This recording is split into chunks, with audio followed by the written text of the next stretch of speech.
Welcome to Banyan Books, Branches of Wisdom, celebrating the joy of bright ideas and heartful lifelong learning.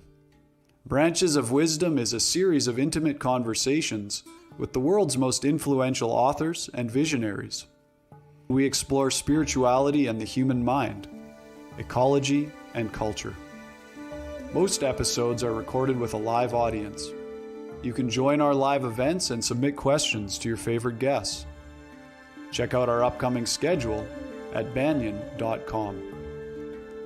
Since 1970, Banyan Books has been a rich oasis at the crossroads of wisdom and philosophy, offering resources for humanity's evolving paths.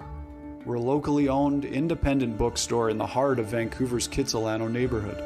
Visit us in person or shop online at banyan.com. Please subscribe, follow, like, and leave your reviews for the podcast. And now, enjoy.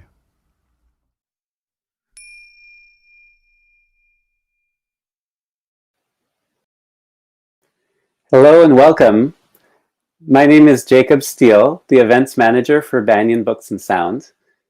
Today we are delighted to be hosting Oriane Lee Johnston in conversation with Kolin Lymworth on Oriane Lee's new memoir, The Geography of Belonging, A Love Story. Before I introduce our guests, I have a few announcements. I'd like to begin by acknowledging that although we have participants joining us from around the world, the physical location of Banyan Books is on the unceded territory of the Coast Salish peoples, including the territories of the Musqueam, Squamish, and Tsleil-Waututh nations. Banyan Books and Sound is a leading bookstore in spirituality and healing for over 50 years. Your purchasing from Banyan supports an independent bookstore and supports the programming of these events. Just visit banyan.com. Our presenters today welcome your questions. Please type questions into the chat box on your screen at any point during the event. So for introductions, Oriane Lee Johnston is an educator, writer, mentor, and consultant. She was the program director for Hollyhock Leadership Center for over 16 years, where she introduced the Compassion in Action retreats for environmental and social justice. Oriane Lee has been dedicated to lifelong inner spiritual studies, including Buddhist meditation, tarot, and the Tree of Life, for example. Her travel writing has appeared in magazines like The Zambezi Traveler and online for Voices of Biodiversity. She studied natural horsemanship and equine guided learning, co-facilitating equine programs for Royal Roads University, Hollyhock, and other organizations. Today, she's here to discuss her new memoir, The Geography of Belonging, A Love Story. The Geography of Belonging takes its reader from her island home on the west coast of Canada into southern Africa as it is today, exploring relations with land, culture, the sacred, and the human heart. Oriane Lee is joined today in conversation with the Banyan Books founder and a good friend, Kolin Lymworth. Kolin founded Banyan Books over 50 years ago, and to those of us who know and love the bookstore, it is accurate to say that so much of the magic of the place is due to his particular vision and sensibility and heart and guiding hand through these many decades. It's a rare treat to have him join this conversation today. It's the first time he's been a presenter on a Banyan podcast, and Oriane Lee and Kolin have been friends for over 30 years. So without further ado, please welcome Oriane Lee Johnston and Kolin Lymworth. Welcome, everyone. Welcome. It's a real pleasure to be here with Oriane Lee today, particularly supporting and bringing attention to her memoir, The Geography of Belonging. I'm going to provide just a little bit of introduction, and Oriane Lee will share quite a bit, I hope, from the book and take us on a bit of a journey. And then we'll have a bit of a conversation, and there'll be time for comments or questions and answers near the end from you.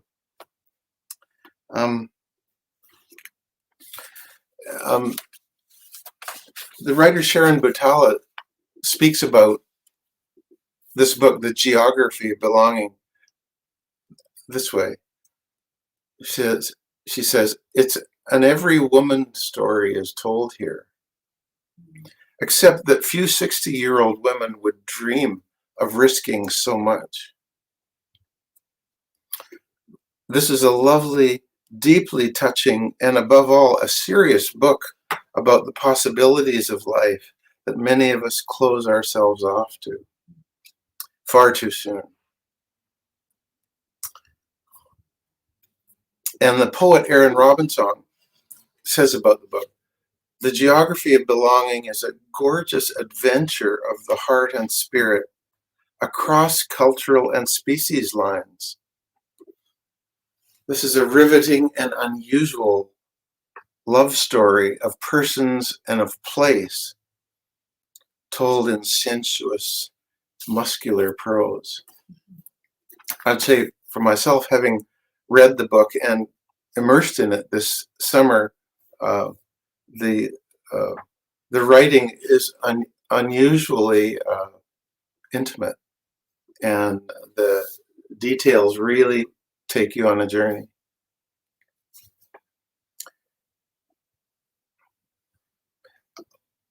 I also want to say before Oriane Lee takes us into the story, that in this book is a beautiful collection. A crafting. It's a handcrafted book in the sense that I know Oriane Lee has had deep connection with the creation of the cover through her connection with the African culture, and as well as what it takes to go from being compelled by a story in your life experience to bringing that into language that can be shared. And it's a powerful read. And today we're going to have a little taste of that story. Thank you, Colin. What a delight to sit with you today. When thinking about what I wanted to read for you, referencing Colin and the Banyan audience, I thought not to read about running away from lions on horseback. That would be for my horse audience. Not to read about the corruption of the predatory elite in Zimbabwe in the pockets of the government, and not to read about the colonial prejudice that was stunning to me when I arrived in Mozambique, actually, nor the intimacy of the love story specifically. So Colin and I share, one of the things we share is a kind of earth reverence, earth resonance. So I want to begin by reading you something about that to take us into the story. Mm-hmm.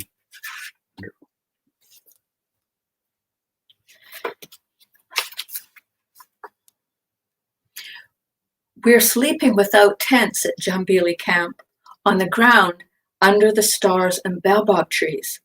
Horses snuffle close by, tethered on long lines overhead. Invisible soundscape expands and contracts into the distance. It seems I hear every vibration for 1,000 miles. Getting out of my sleeping bag, I make my way toward the loo, a bottomless bucket with seat over a hole in the ground, concealed by a canvas sheet. I tread slowly, staring upward into the magnetic black sky. Not looking ahead, suddenly a penetrating sharp zap on my breast. Alarm dissolves into a giggle of relief. I've walked into the ribbon of electric fence that surrounds the camp to keep us safe from predators, powered by a car battery. Horses are prey to predators. I sit on the bucket seat a long time, savoring the night to myself. Returning to my bedroll, I'm keenly aware of Manundo and Mainini and the rest of the horses. I'm sleeping, or rather not sleeping, in their resonant field.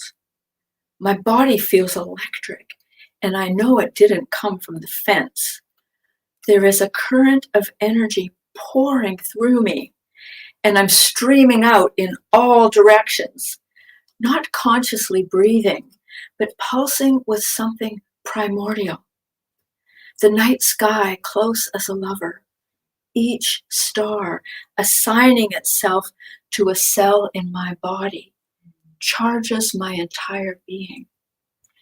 In the morning, I remember that the electromagnetic field of a horse's heart is 5 times vaster than the human heart.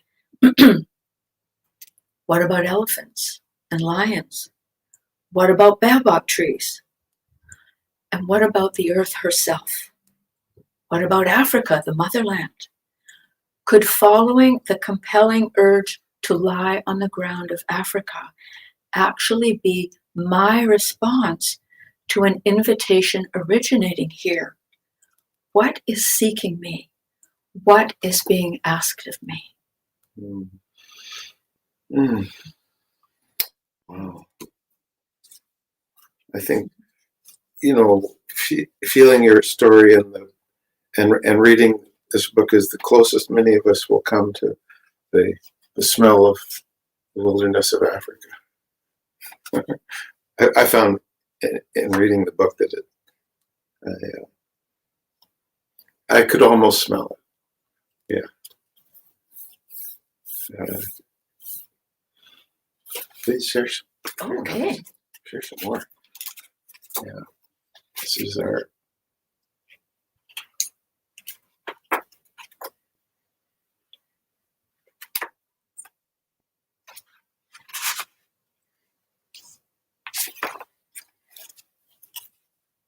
This is the next year when I go back. After we leave our horses tethered in the scrub brush in a different wilderness in the more northern part of the country, Douglas Chinamo leads me up, high up a granite-strewn hill toward a vertical surface of rock that's set back under a massive overhang. A huge flat-topped boulder, as if a platform, lies in front of the rock face. As we get nearer, the atmosphere changes from sentient woodlands to an uncanny sense of spaciousness, as if all persona and preconceptions have fallen away. Then, without any fanfare, we're standing on the boulder, face to face, with the hand-drawn images of the iconic animals of Africa. Rock art, Douglas tells me matter-of-factly, paintings 10 millennia old, the language of his ancestors, leaving messages for other hunters about where they have found certain animals for food and hides. We can come back to these shrines, Douglas continues, and I will tell you more about the spiritual and supernatural significance of these pictures. The zebras are vivid, animated. The elephant is immense, and the human figures are tiny behind the elephant legs. Something minuscule moves, a living spider, creeps across the long, curved horns of a sable antelope painted on the cliff face. Something inside me moves too. I feel a bit lightheaded and have to lie down on the boulder. When Douglas tells me the granite rock underneath us is more than 1 billion years old, I just let go.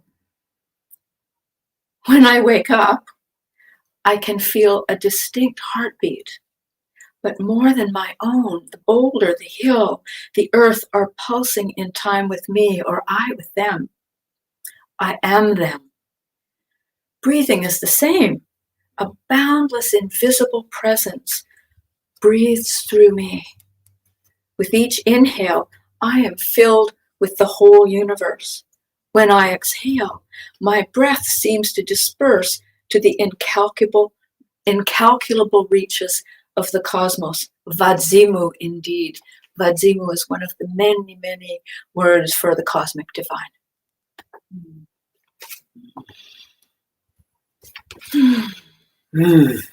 Whoa. Are you there?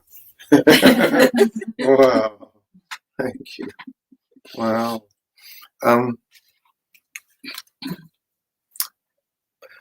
Just want to mention that if you go to Oriane Lee's website, orianelee.com, you'll find a link to a playlist, a 3-hour playlist, which she has curated of music to accompany the reading of this book. And there's a passage I want to share, the only one that I underlined. I tend to be an underliner, but I got so absorbed in this book that I forgot to underline, that I did it at the beginning.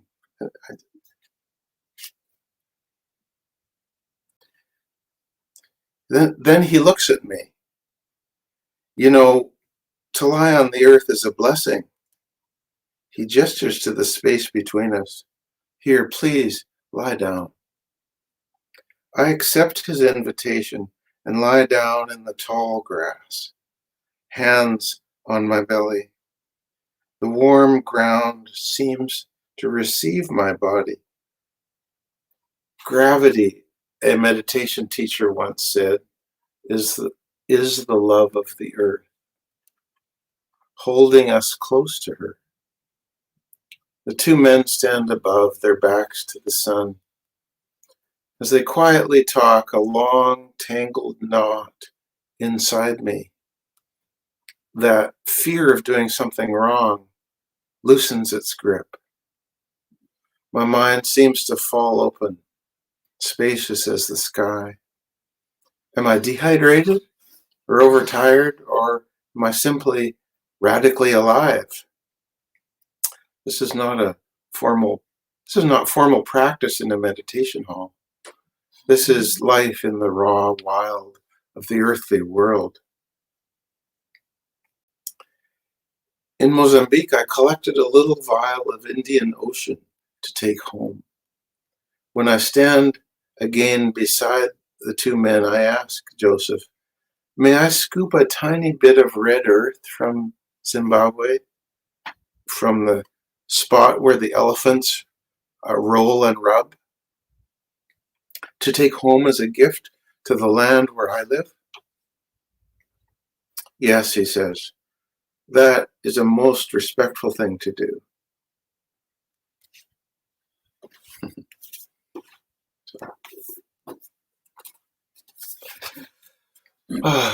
So if you want to share more stories, please do. Or maybe, what is the geography of belonging? Why did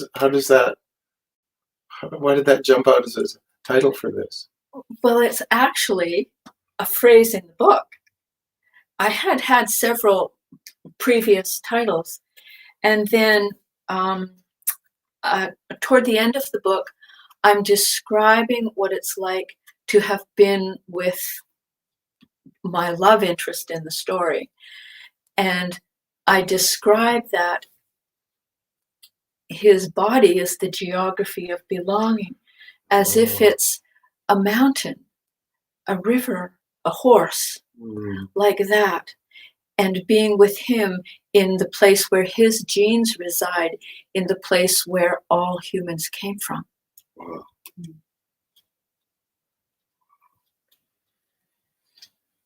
Yeah.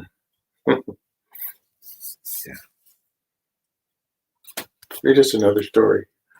All right. On the similar theme,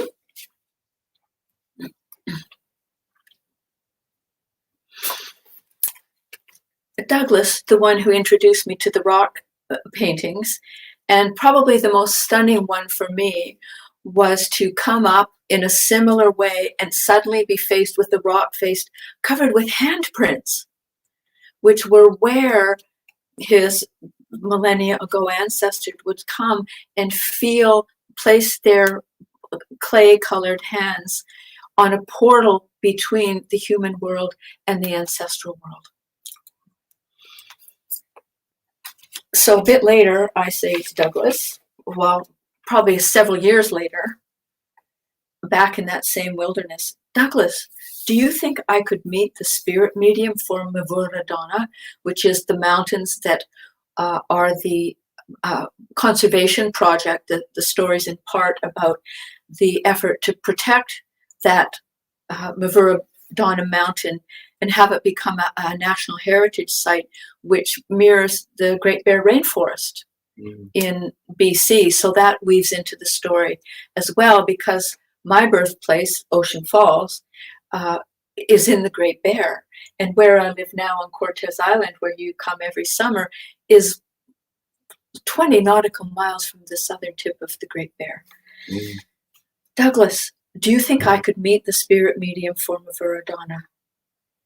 The two of us sit cross-legged and barefoot on a rounded rock kopje, a half-hour trek from the farm.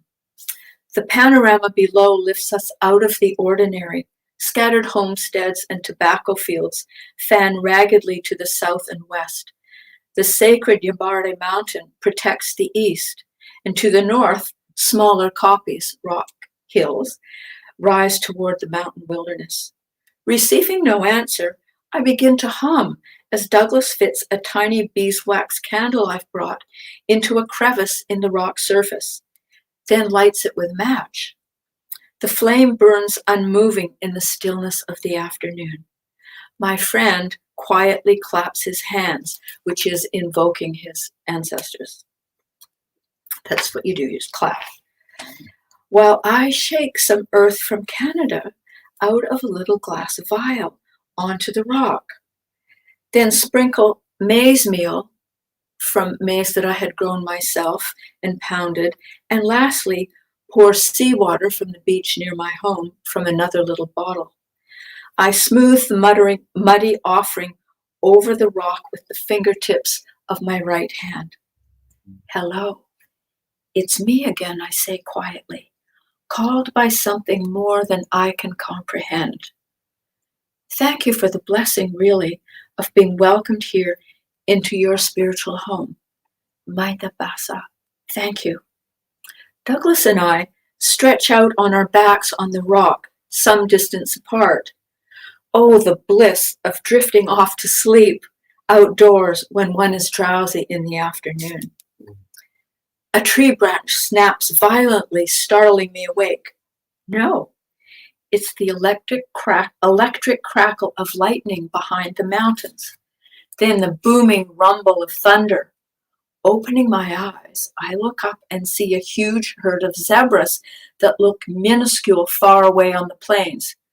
A few minutes pass before I realize I'm not looking down on the earth, and it's not a herd of zebras. I'm looking up, overhead, into the leaf pattern of the munzi tree above me. The silhouette of millions of tiny feather-shaped leaves in a mountain acacia tree does indeed resemble a massive herd of zebras seen from the sky. The ruffling of leaves in the wind mirrors the grazing movements of a Lilliputian herd, pattern language. Douglas sits up. The ancestors have heard your prayer. The spirits have accepted our ceremony. Raindrops soak our shirts and our hair. Tomorrow, he says offhandedly, we can go to the homestead of the Svikiro, the spirit medium of this area, and ask him about a ceremony for your purpose.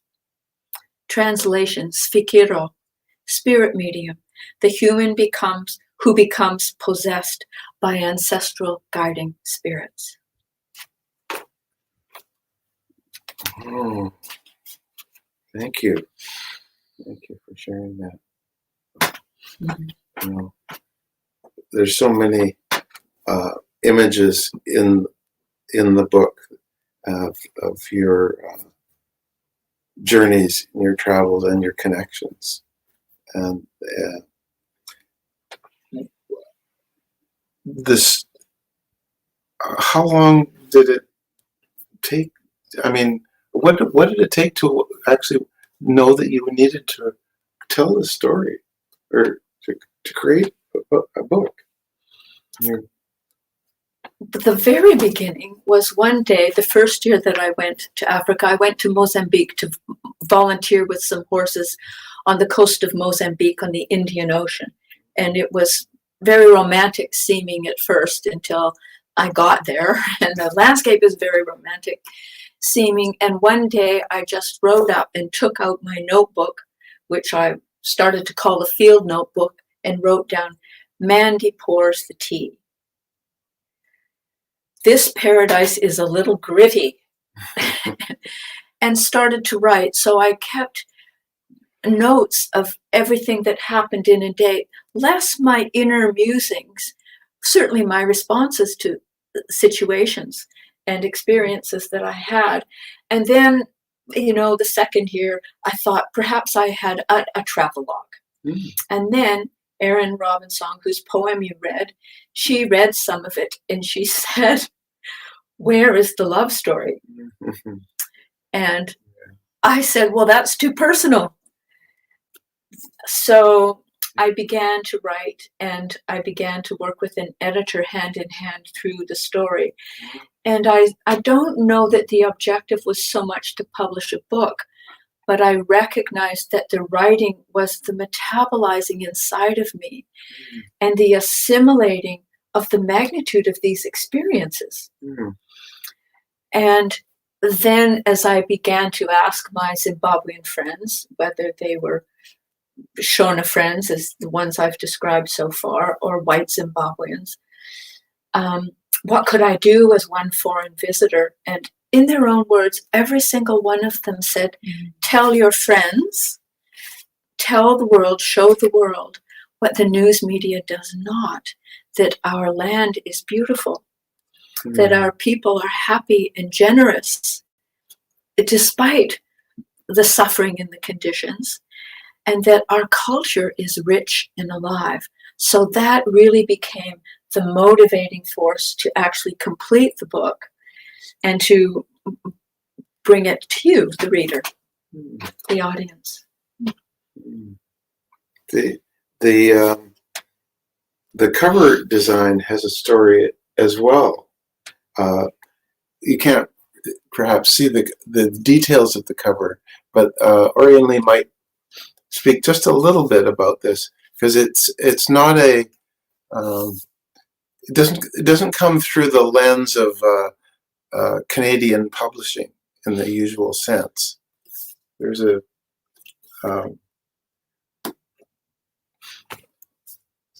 tell us about the creation of this. Well, I happened to be here in Vancouver with you when we were coming down to the deadline to have it designed. So you witnessed this last piece of this. I had asked my friend, Zimbabwean filmmaker and graphic designer Saki Mapundikwa, who's in the story, if he would design the book cover, thinking that was a pretty big ask because he's pretty well known. And I am a humble first author. And he said yes. And here's what will have to happen. You are asking me, the African, Afrikan, to do this.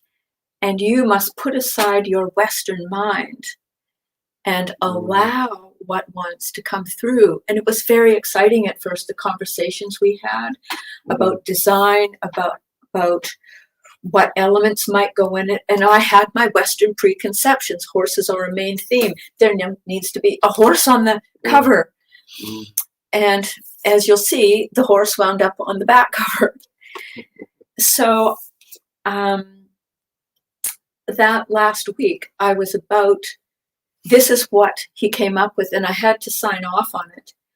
And my mind was, there has to be a horse on the front cover, but we'd signed off on it, and I was beside myself, and I knew enough that it was my Western mind just having its last push against, And so my email went down, so I couldn't do anything. I couldn't communicate with anything. And so I listened to a piece of music that brought me into the dimension of this cover. And I could feel the the font, the handwritten font, as if it was embroidering itself into this heart that Saki had painted. And so I fell in love with this book cover, and I had been advised by a publishing advisor that I must not have any indigenous symbols on here that were not my own. However, it was an African who designed it, and he said, these are the symbols I am bringing to this cover. So, you know, in a book where it says at the back about the author, so I added a page about the book cover where Saki, in his own words, tells the story of how this cover came to be. Mm-hmm. And as Oriane Lee mentioned, the horses on the back, but it's a gorgeous photograph of her on a horse facing the Maverdona Mountains. Yeah, that sacred Yamardi Mountains where the spirits dwell and where the Shikiro is in communication with those spirits. But of course, we don't ride into the mountain. We ride respectfully around the mountain into the wilderness beyond the mountain. Mm. Yeah. And are these places really you can only get to on horseback? On foot. Yeah, horseback and foot. Mm.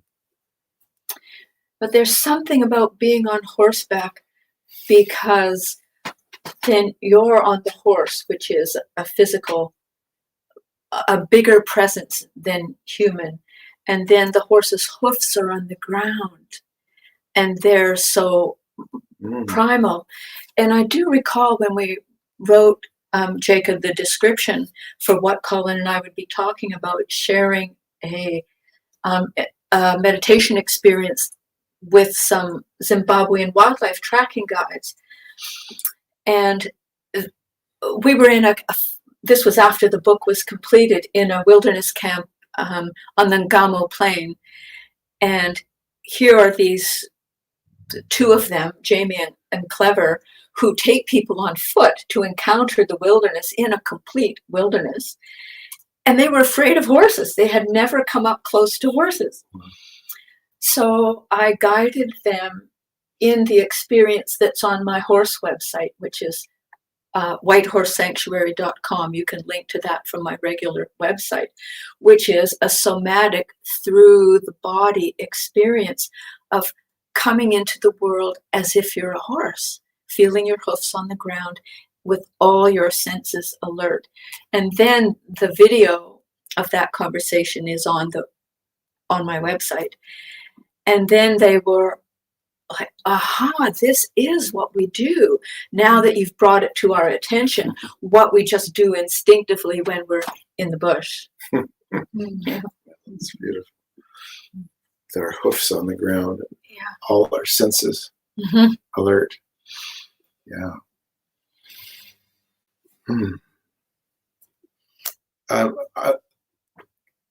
I had a sense of your in creating the book that there's just as you care for a horse, and a horse is such an old companion of us humans, that you kind of cared for this book that way, and maybe at least my sense is the book has a certain life of its own that you were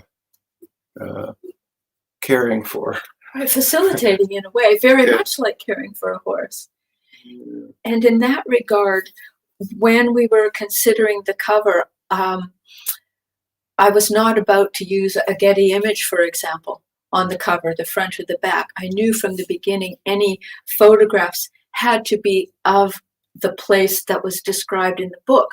So when you read the book, you, the reader, are taken into the story in a very real way, and that nothing be contrived. And so it was important to me that the publisher be in our home bioregion, and Salmonberry Arts and Publishing is on Cortes Island.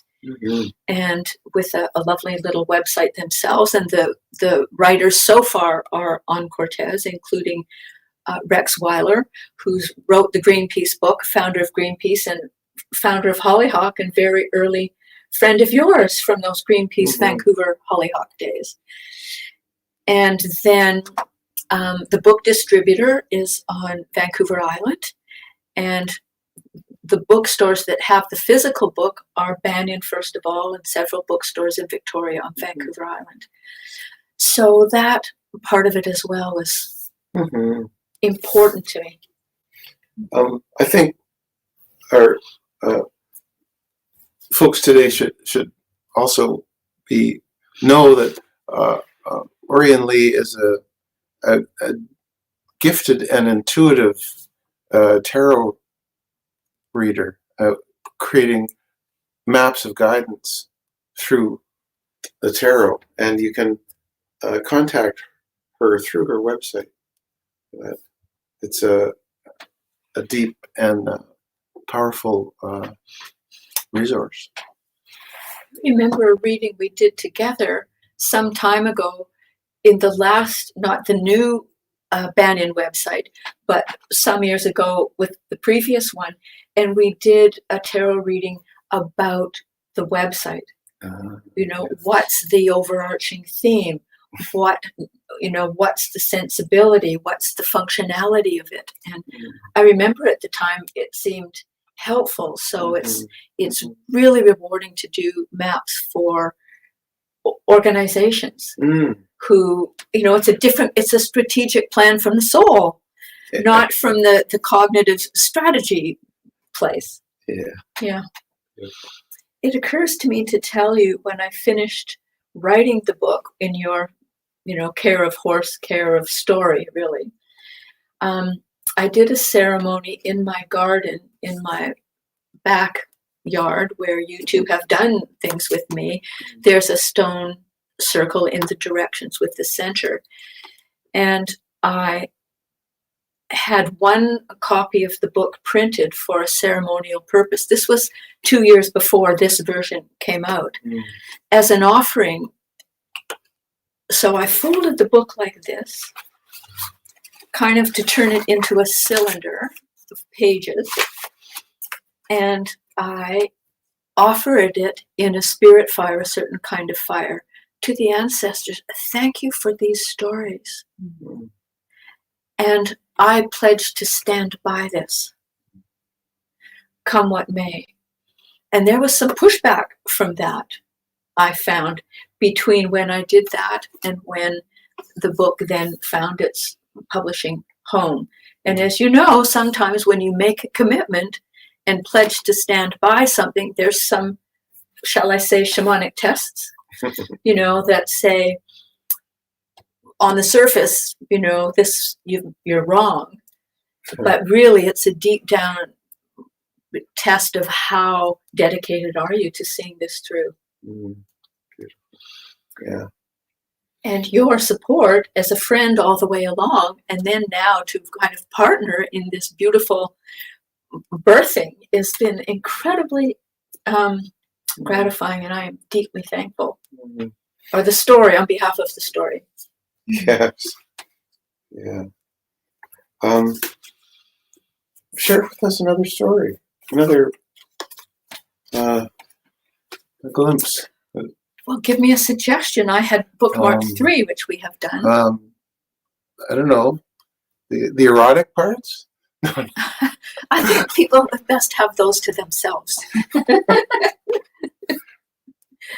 Well, here's a beginning.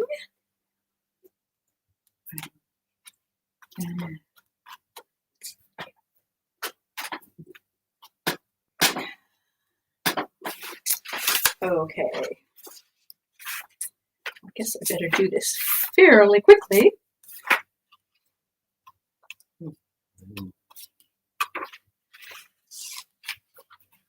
It's a description of, okay.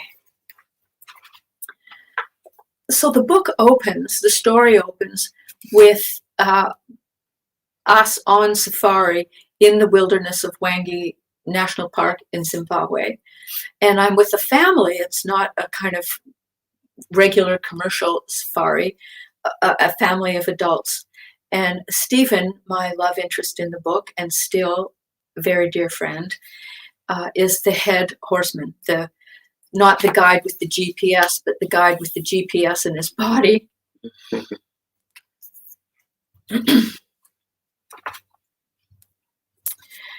So after we've had that day of encountering lions and running away from them on horseback, which was probably the most exhilarating day of my life, after showering under the canvas bucket filled with hot water from the cooking fire, I walk over to the boma entrance. The boma is the area contained in the electric fence, where Stephen is tending the bonfire. The bonfire is to keep the lions at bay at night. He's taken off his leather riding chaps and put on a plaid woolen shirt over his t-shirt and jeans. His clean-shaven, smooth head reflects the firelight. He brings 2 camp chairs for us to sit on.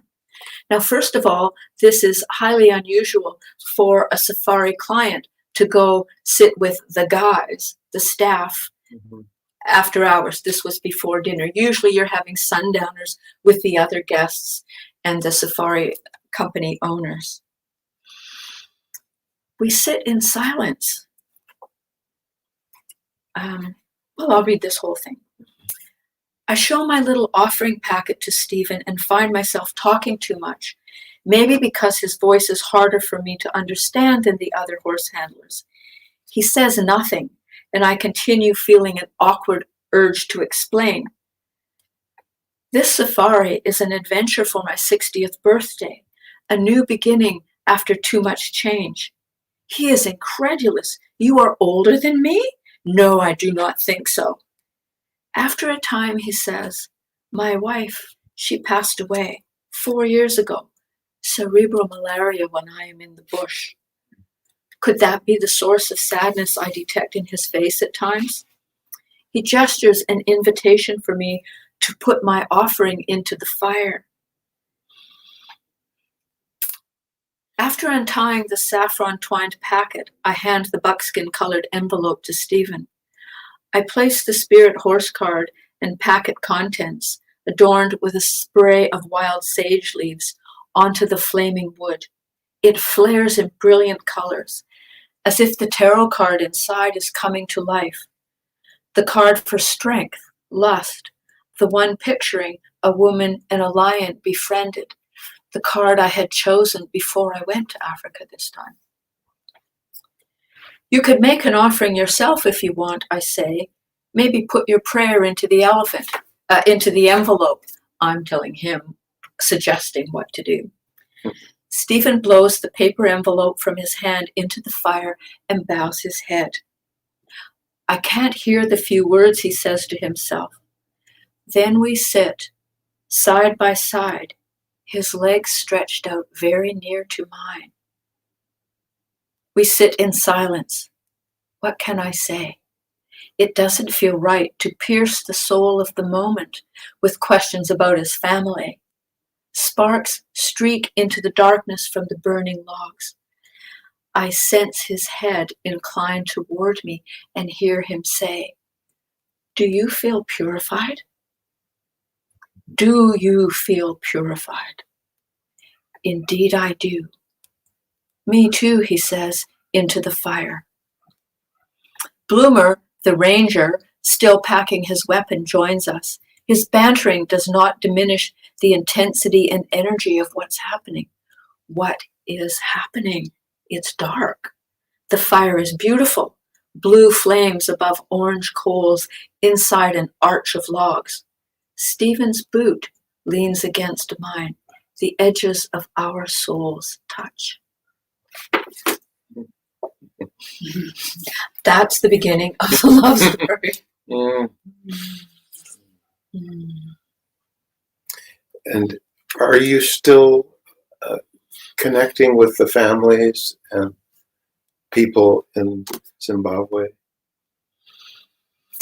Yeah, Is that a continuing absolutely continuing. I spoke actually to Stephen this past week using a WhatsApp voice call or WhatsApp video call. He doesn't text, he doesn't use a computer, and we stay in touch. And his son, who's the same age as our sons, Imish, who's in the book, I stay in touch with his family and send them school fees regularly and things like that. And it's so wonderful because their mother has them leave me WhatsApp voice messages. Hello, Gogo. Gogo is grandmother. It's me, Primrose. Thank you very much for school fees. And all three of them do that in a separate little voice message. So I do consider Amish and his brothers and sisters stepchildren, really. And when Devon, my son, Sean's friend, came over, he met all of that family, and our young adult children were together. Yeah. Thank you. I'm just having a sense that, some books are, you want to buy them and read them and own them and collect them. And I just had a sense that there might be a story about this book being a gifting book that maybe, that's how it touches me, is not that I want to necessarily keep it, but I want to give it to someone else to read. And then they could read it and give it to someone else again. Anyway.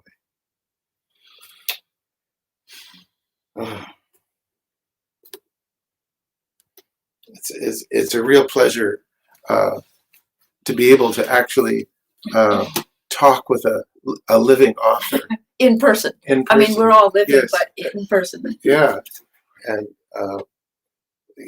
so much of our time at Banyan is, of course, moving books around and hopefully making them available to people. But I don't know how our time is going, but maybe you can share another story. Shall we check with Jacob about timing? Might be good to open it up to some questions, unless you feel like a story coming. Questions are great. Should we go ahead? Okay. And maybe some stories will come out of the questions. So actually, there was an interesting one here, which also interests me. This is from Penny. Wrote, I'm interested in your experience as Hollyhock Program Director for 16 years. Can you relate any standout stories from your experience there, or experiences working and knowing Kolin over the years? Well, let me choose which of those. What immediately pops to mind is the most memorable program that Kolin and I were in together was when Malidoma and Sobonfu Some came to Hollyhock together, and both of them, as you may know, have passed away now. And we shared an extraordinary 5 days of making earth altars in one of the meeting rooms at Hollyhock. I think I was a mineral totem. What were you? I think I was earth. No doubt. And so there were the elements, altars to the elements. So we were bringing the outdoors in, and then we had an all-night ceremony outdoors in that area behind Kayakum, if you've been to Hollyhock, where there's a grove of cedar trees, an incredible cedar tree that kind of has a shape like this that some people were perching in. And that was quite a long time ago. And Malidoma did an afternoon for our kids who were going to the Linnea Alternative School at that time. And he invited the children to come and told stories and drummed, because some of the kids drummed as well. And I know that has stayed with our kids and all the kids who are there. And then the other, and then just a few years ago, my gosh, must have been not that long before Malidoma himself passed away last December. He was here. We brought him here to Vancouver to do divinations. It was 2017 because I didn't go to Zimbabwe that year. And so we asked him, would he come to Vancouver and do personal divinations? And your partner, Lizanne, was there in mine, because I needed to know what was this Africa for me, from an African who was going back and forth across the bridge between the continents and the cultures, as had Babatunde Olatunji, who was part of my early years at Hollyhock.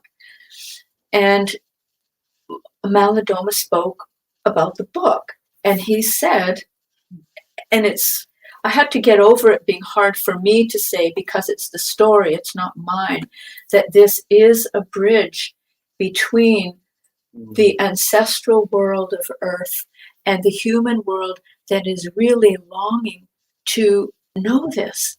And I hadn't put that in words so much, but, you know, I'm really grateful for Malidoma for that.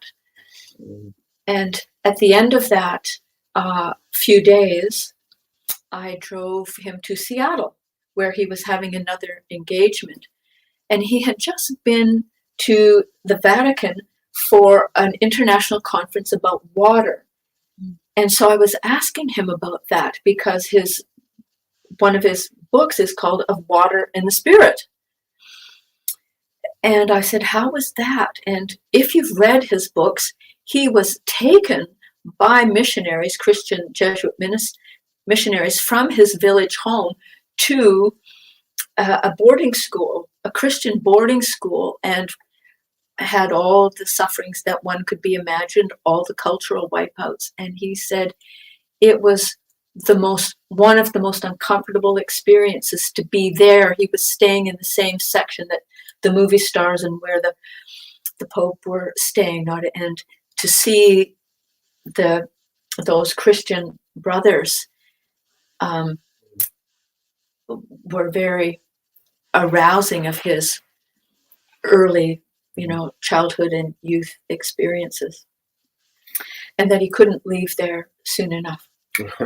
And perhaps I'm a bit out of line telling that story that he told to me, but he's a pretty transparent person.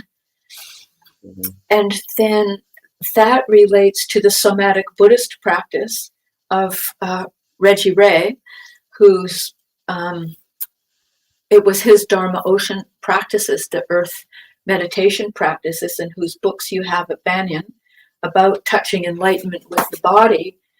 When I went to Crestone to do one of those retreats with Reggie and with Tammy Simon, who has Sounds True, and Reggie's partner, Carolyn, as soon as we laid down and did the earth meditation, then when I got to speak to him, I said, oh, you must know Malidoma to have this visceral earth experience. So that's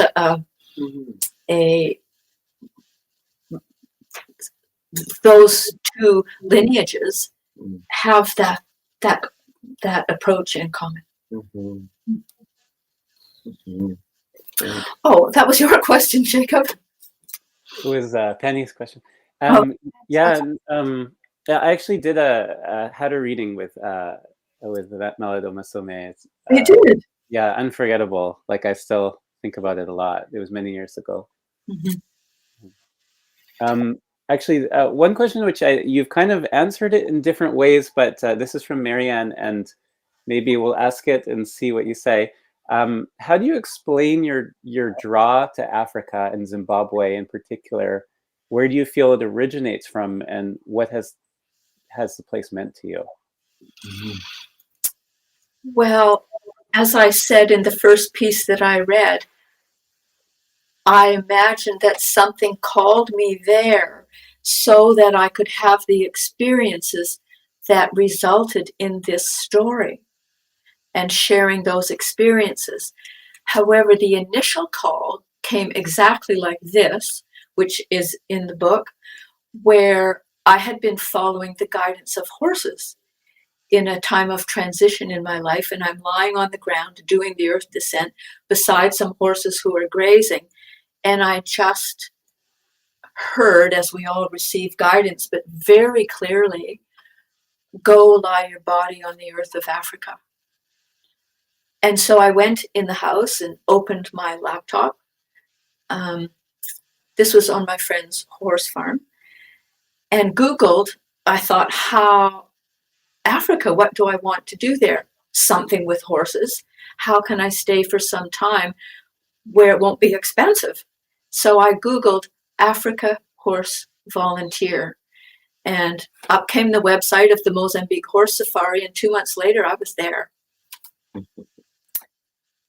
And when I then went to Zimbabwe and stayed in touch with the couple, James and Janine Varden, who had the what is now called Ride Zimbabwe Horse Safari, I emailed in an email with her. I said, what happened to me over there?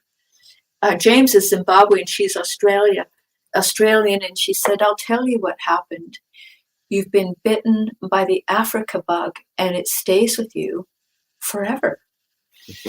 So that's all I can say, Marianne. Thanks for your question. Actually, that makes me want to ask a question, because I feel this way about a particular culture, but I've never heard anyone describe it in this way. I feel like it's like falling in love with it's like falling in love with a place. Do you feel that with Africa, or would you describe it differently? Oh, I think that's exactly right. And isn't love what it's about? Yes, falling in love with the land,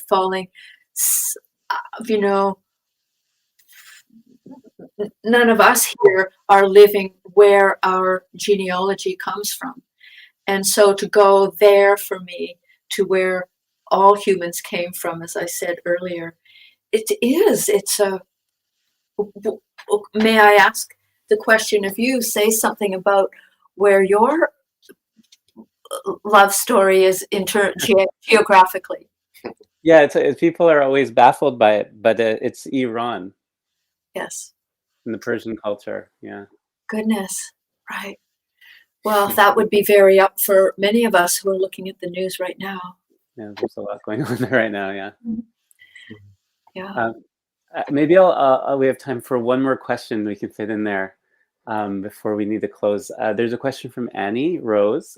She writes, I'd like to ask Oriane Lee if there is a question she would appreciate being asked about her experience writing The Geography of Belonging, or a question she'd like to be asked about the book itself. I know there's been lots asked, but maybe there's one more question in there. And she also wanted to add, I love the book. Thank you, Annie Rose. I think, what's the question? I would like you to ask me, who were the mentors woven through the story of the book that don't appear in the book? And is there an answer? Yes. Over the time, when I came back from Africa the first time, the first thing I did was sign up at Hollyhock.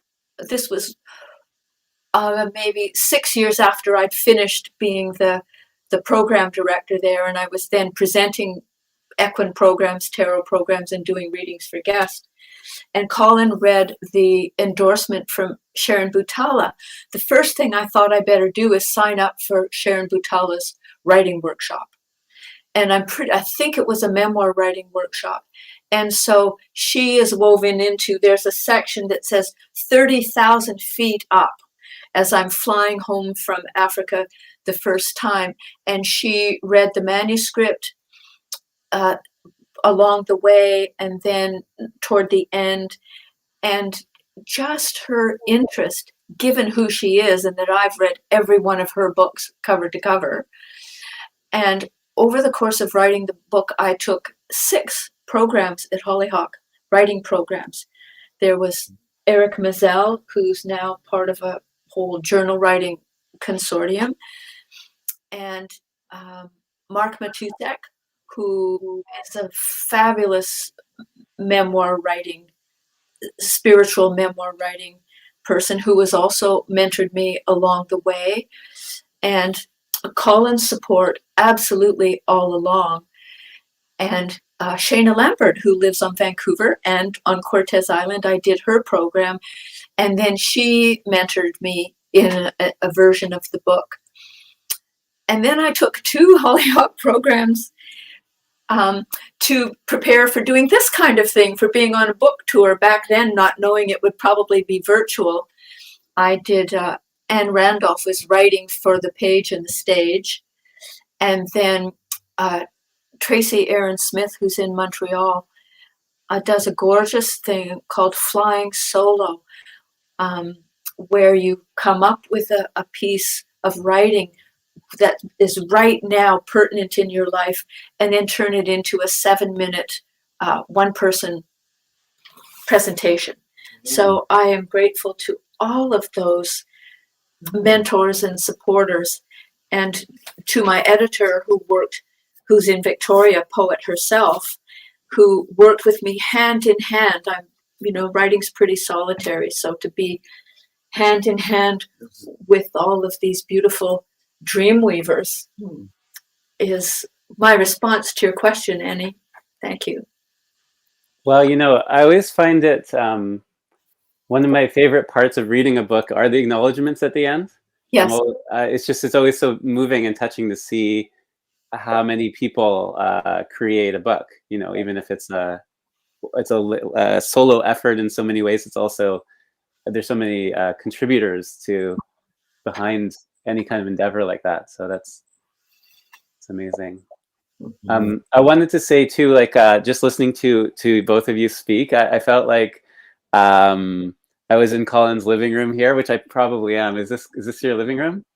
Pretty much. And which room is it? We call it the sunroom. It's just off the living room. Just off the room. And Colin's, those who are, work at Banyan and stuff, know Colin, know that he has these legendary gatherings, and it's just like a very warm feeling. It feels like we're sitting around the campfire and hearing stories. So, and just seeing your connection together has been really, really nice today. So yeah, I just wanted to thank you both for sharing and for everyone for coming out. I wanted to let everyone know that know that the Geography of Belonging is available from Banyan at banyan.com, and you can learn more about Oriane Lee's work at orianelee.com. So just on the behalf of Banyan Books community, thank you to both, and thank you all for coming out. It was a real pleasure. Right. And thank you, Jacob, for holding such a beautiful container for our conversation. Thank you. It's an honor. So much. Wonderful to be with you. Thank you.